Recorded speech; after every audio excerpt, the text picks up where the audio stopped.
Long before the Adidas Yeezys that we've come to know and love, there were Nike Air Yeezy. And in this video, we're going to be looking at the history behind Air Yeezy and what happened to one of the best signature sneaker lines that ended way too early. Back in the late 2000s, Kanye West was making a name for himself album after album. And by the time Graduation came out in 2007, Kanye West was already a superstar.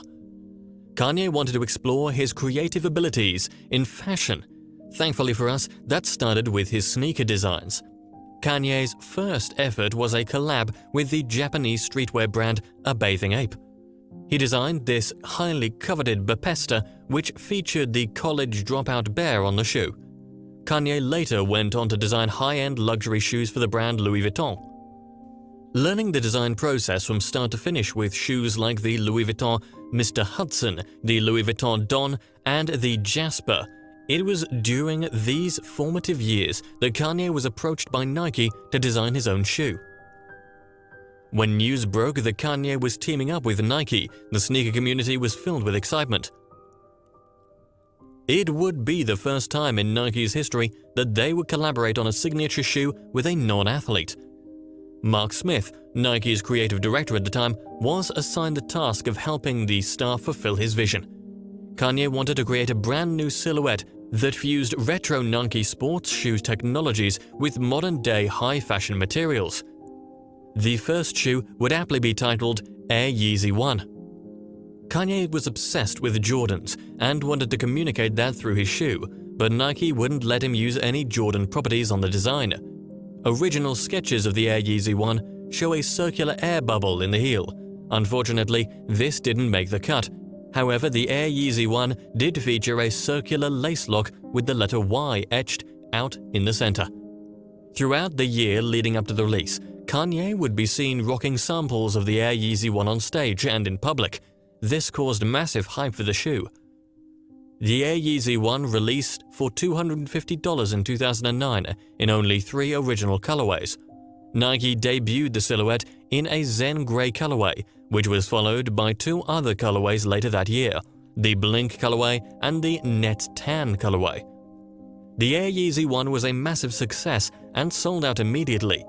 For the next several years, it became a staple in the hip-hop community, with many celebrities and rappers wearing the shoe, giving it a worldwide stage. Thanks to the success of the Air Yeezy 1, there was continued momentum building up to Nike and Kanye's next move.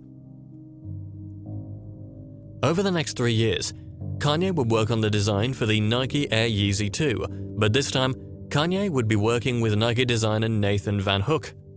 Their approach to the design was inspired by ancient Egypt. The silhouette featured a futuristic spike-molded heel counter with fake reptile skin and a smooth snakeskin upper.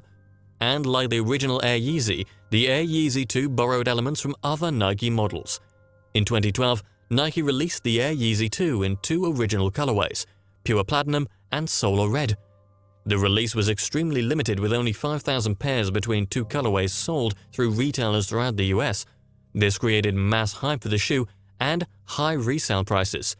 Today, the shoe sells for $6,000 to $7,000 a pair, but nothing would even come close to the hype surrounding Kanye's last and final release with Nike, the Red Octobers. As of right now, a pair of Red Octobers has a price range of between $9,500 and $13,566 on StockX. Why on earth would anyone want to pay such an absurd amount for some Yeezys? Well, there was a lot of mystery surrounding the release of the shoe that instantly caused demand for the pair.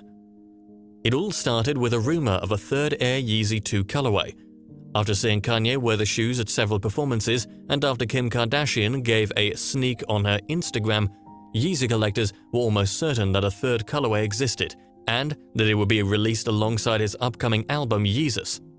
But there was no word, not from Nike, not from Kanye. In fact, during this period, Kanye and Nike had a really bad public falling out. Kanye had become frustrated with the increasing delays of the Red Octobers, which culminated in public rants during his Yeezus tour. According to Kanye, he made one of the greatest shoes of all time, and he wasn't getting the attention he deserved from Nike. Nike did eventually reach out and offered to give him more products and more creative control over his signature line, but it wasn't just more creative control he was seeking.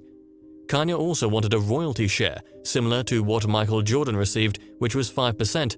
However, allegedly Nike told him that they could not give that to him as he is not a professional athlete. This all contributed to Kanye leaving Nike and reaching a new agreement with Adidas.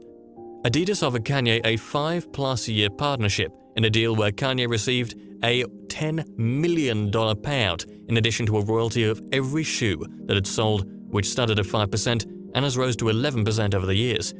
However, Kanye's departure from Nike to Adidas did not slow down the hype for the shoes. Nike finally released the Red Octobers unannounced via a random link on their Twitter page. The shoes sold out within seconds and have since become grails for many sneaker collections. So that is the story of the Nike Air Yeezy. Thanks for watching, guys. Be sure to subscribe and check out our other Business Explored videos. Also, be sure to check out the links in the description.